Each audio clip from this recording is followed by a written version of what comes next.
There is a version of you that nobody has met yet. Not your family, not your closest friend, not even you, not fully, not yet. And somewhere deep inside, you already feel that person pressing against the walls of who you currently are, trying to break through. You feel it at 2 a.m. when the world goes quiet and your thoughts get honest. You feel it when you scroll past someone who built the life you wanted, and instead of being inspired, you feel something heavier, something that tastes like regret mixed with shame. That feeling has a name. It is called untapped potential dying in silence. Most people ignore that feeling. They distract themselves, scroll deeper, sleep earlier, and wake up the same person they were yesterday. But you are not most people.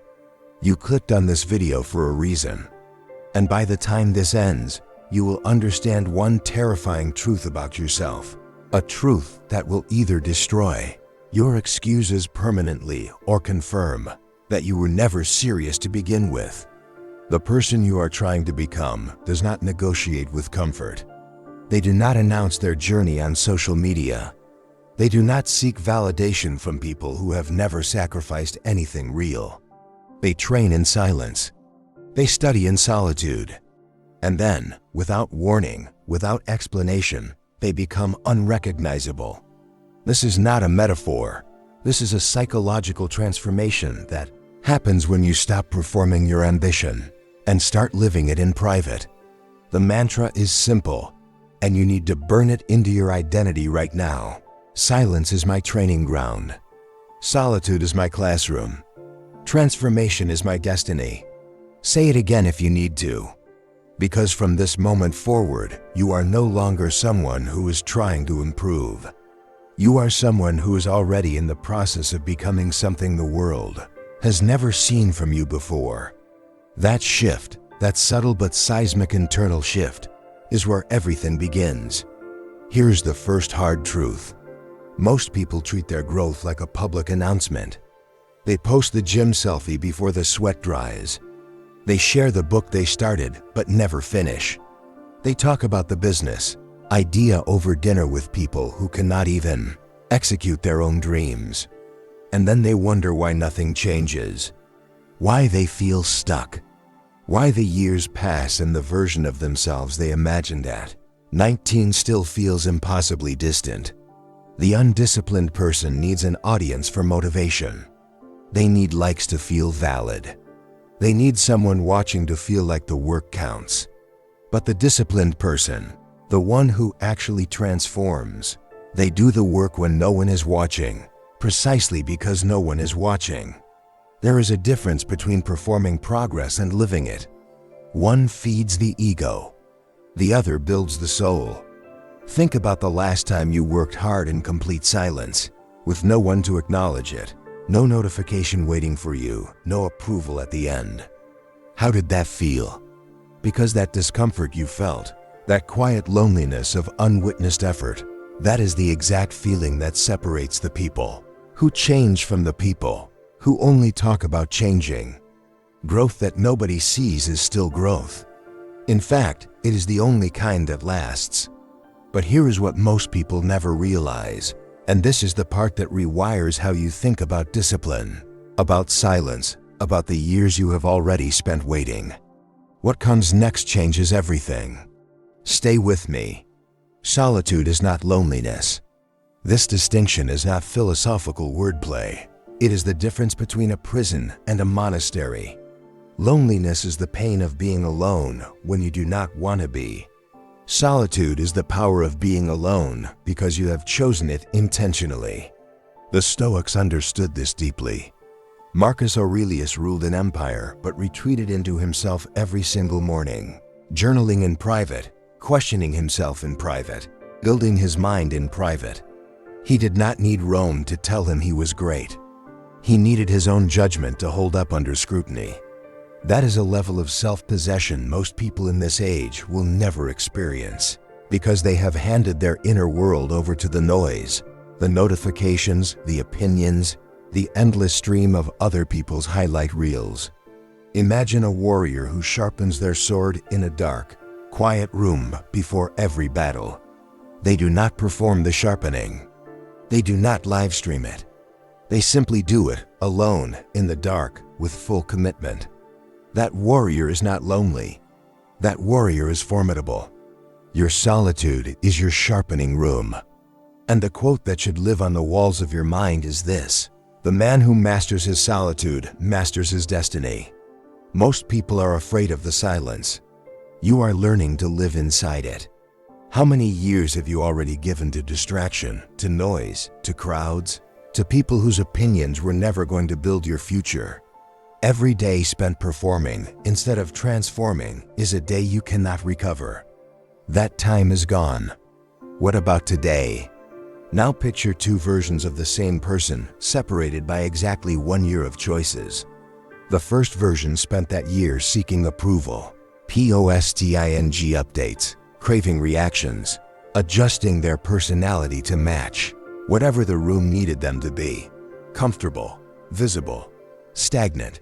The second version disappeared. Not physically, but socially, energetically, emotionally.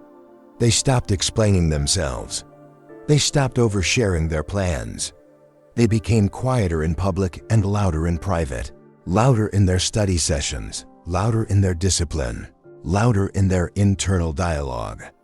At the end of that single year, one person is essentially the same. The other is unrecognizable.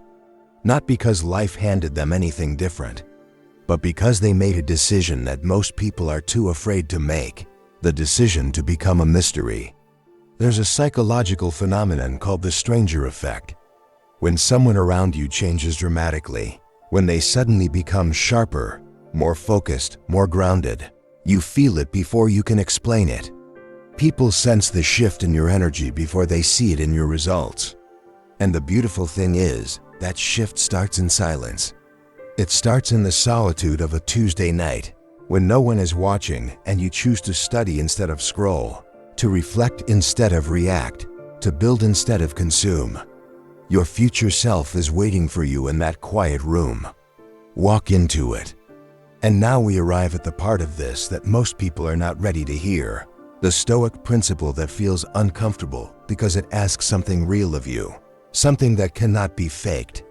This is where the real work begins. Epictetus was born a slave. He had no freedom of movement, no freedom of body, no external power of any kind.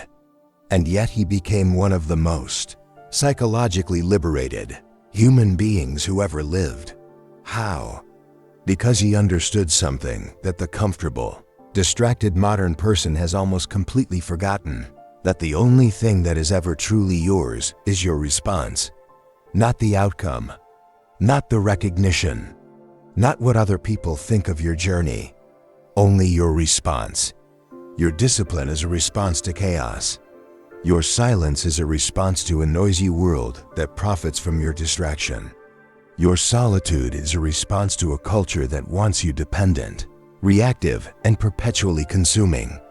When you train in silence, you are making a philosophical statement. You are saying, my growth does not require your permission. When you study in solitude, you are practicing a form of ancient self-mastery that most modern minds have traded away for the temporary warmth of social approval. And identity, real identity, is not something you find. It is something you forge. In the dark, under pressure, without applause. The person who forges themselves in silence arrives in the world one day, and the world does not know what to do with them because they carry something in their eyes that cannot be bought, borrowed, or performed. They carry the weight of everything they built alone, and that weight looks like power. There's an old story of a river that began as a thin, trembling stream in the mountains, so small and so quiet that most travelers walking nearby did not even notice it. But that stream never stopped moving. Through drought and rock and resistance, it kept carving forward, not rushing, not announcing itself, simply moving with quiet, relentless intention. Decades passed, and then one day, travelers arrived at a valley and found a vast, powerful river cutting through the landscape, beautiful, commanding, unmistakable. People called it remarkable. People called it powerful. But the river knew the truth. It had always been moving. It had simply been doing so in silence, in the dark, through the hardest terrain, without anyone watching. That river is you. That valley is coming. You came into this video as someone searching for something.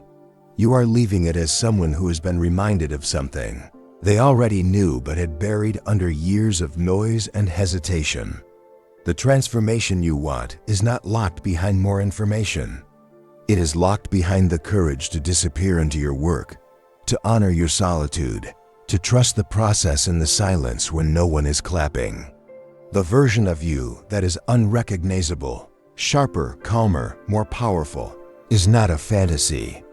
They are the logical result of what happens when you choose the quiet room over the crowded one, every single day without exception. If this video moved something in you, something real, something that feels like a beginning, leave a comment below with the single word, unrecognizable.